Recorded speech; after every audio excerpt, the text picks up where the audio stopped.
Before Gideon's story begins, Israel once again goes through cycles of rebellion and deliverance. Following Deborah and Barak's victory, Israel enjoyed 40 years of peace. But, as in previous times, the people fell back into idolatry and sin after their judge passed. Each time Israel chose to turn away from God, their disobedience led them into oppression by neighboring enemies, and each time God responded to their cries with mercy, raising a judge to lead them to freedom. The first judge after Deborah was Tola. Tola, from the tribe of Issachar, led Israel for 23 years, bringing stability after the time of Deborah and Barak. However, little is detailed about Tola's leadership, and once he passed, Israel again turned to idolatry.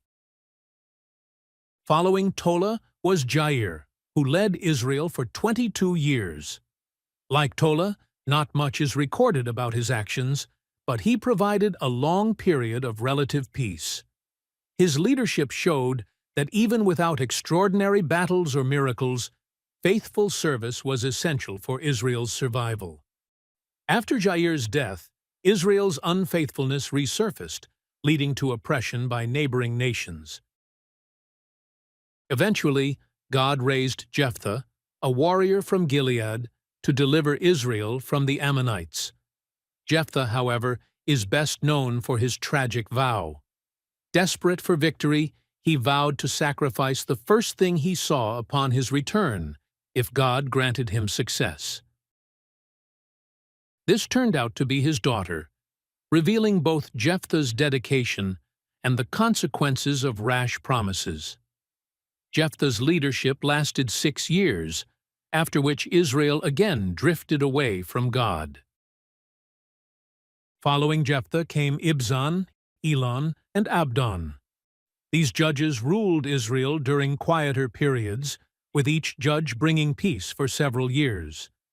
However, Israel's faithfulness remained inconsistent, and after each judge's death, they quickly returned to idolatry, prompting new periods of oppression. After these judges, Israel fell into the hands of the Midianites, who oppressed them for 7 years. The Midianites were relentless, raiding Israel's crops and livestock and forcing the people to hide in caves and mountains. In their desperation, Israel cried out to God, and once again, God responded with compassion. This time, he chose an unlikely hero, Gideon. Gideon, from the tribe of Manasseh, was far from a warrior. When the angel of the Lord appeared to him, Gideon was hiding in a winepress, threshing wheat to keep it safe from the Midianites. The angel addressed him as a mighty warrior and told him that God had chosen him to deliver Israel from Midian. At first, Gideon doubted both himself and the message, questioning why God had allowed Israel to suffer and expressing disbelief that he, the least in his family, could be a leader. Despite his doubts, Gideon obeyed God's instructions. As a test of his courage, he was first told to tear down his father's altar to Baal and build an altar to the Lord. Though he did it at night out of fear, this act marked the beginning of Gideon's journey as a leader. The people of his town were furious at the destruction of Baal's altar, but Gideon's father defended him, calling him Jerubbaal, meaning, "Let Baal contend against him." When it came time to gather an army, Gideon's doubts returned. He asked God for confirmation through signs, first asking that a fleece of wool would be wet with dew while the ground remained dry, and then the reverse. God granted both signs, reassuring Gideon of his presence and purpose. With renewed confidence, Gideon assembled an army of 32,000 men.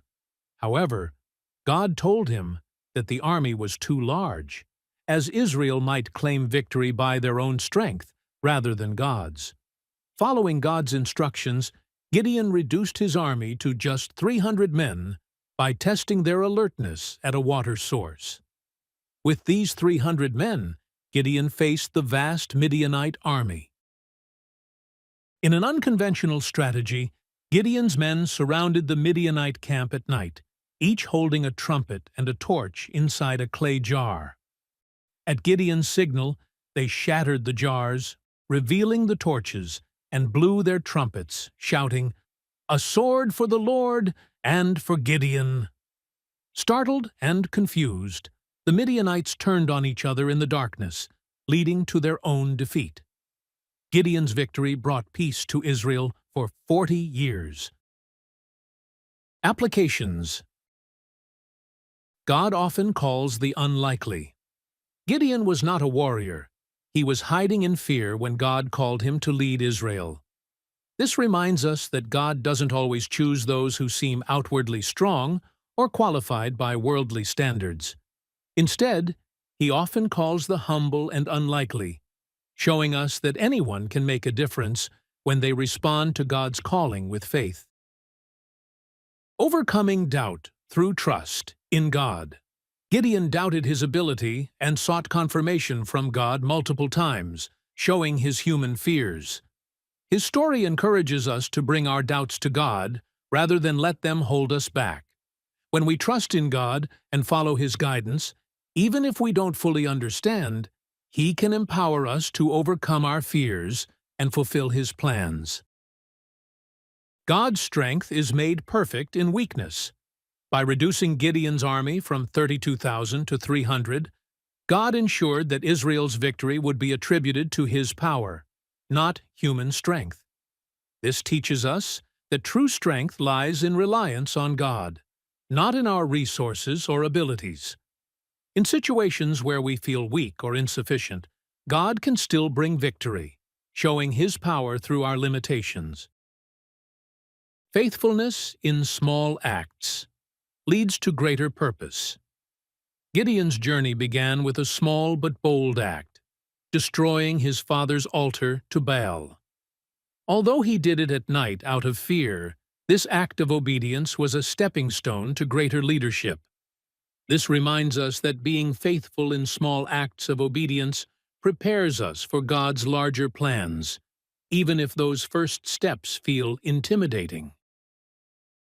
God responds to our desperation with compassion.